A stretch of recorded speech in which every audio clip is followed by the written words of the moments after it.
মেয়েকে ডাকো। এতদিন ধরে এত চেষ্টা করলাম নিজের লুকিয়ে রাখার জন্য, পারলাম না।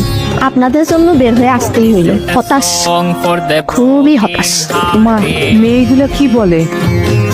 চা খাবেন? ঢেলে দেই। আচ্ছা, এই স্যুটে আমাকে কেমন লাগছে? So beautiful, so elegant, just looking like আ ওয়াও। আচ্ছা, তুমি কি এর আগে কখনো প্রেম করেছো? কয়েকটা করেছি। কাজটা কি তুমি ঠিক করেছো না? না, আমি নিজেকে নির্দোষ প্রমাণ করতে চাচ্ছি না। যখন জানি আমি দোষ করেছি, তখন আমি কেন নিজেকে নির্দোষ দাবি করব? আমি দোষী। আমি কি আপনাদেরকে একবারও বলেছি আমি নির্দোষ? তখন আমার আবেগে কাজ করেছিল, বিবেকে কাজ করে নাই। বিবেকটা কাজ করলে পৃথিবীর সর্বশ্রেষ্ঠ আদালত হচ্ছে মানুষের বিবেক। তখন যদি আমার বিবেকটাই কাজ করতো, তাহলে আমি এত বড় ফাঁকের মধ্যে জড়িয়ে যেতাম না। তুমি লেখাপড়া কি করেছো?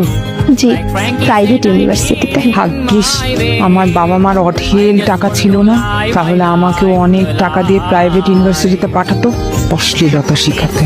আচ্ছা মা, তুমি তো আমার ছেলেকে আগে দেখেছো, প্রথম দেখায় কেমন লেগেছে? আমি ওনাকে প্রথমবার যখন দেখেছি, আমি তো তখন পুরো কেন্দ্রে দিয়েছিলাম। আচ্ছা, মুরব্বীদের সাথে কি মানুষ এইভাবে কথা বলে? আমার ভুল হয়েছে।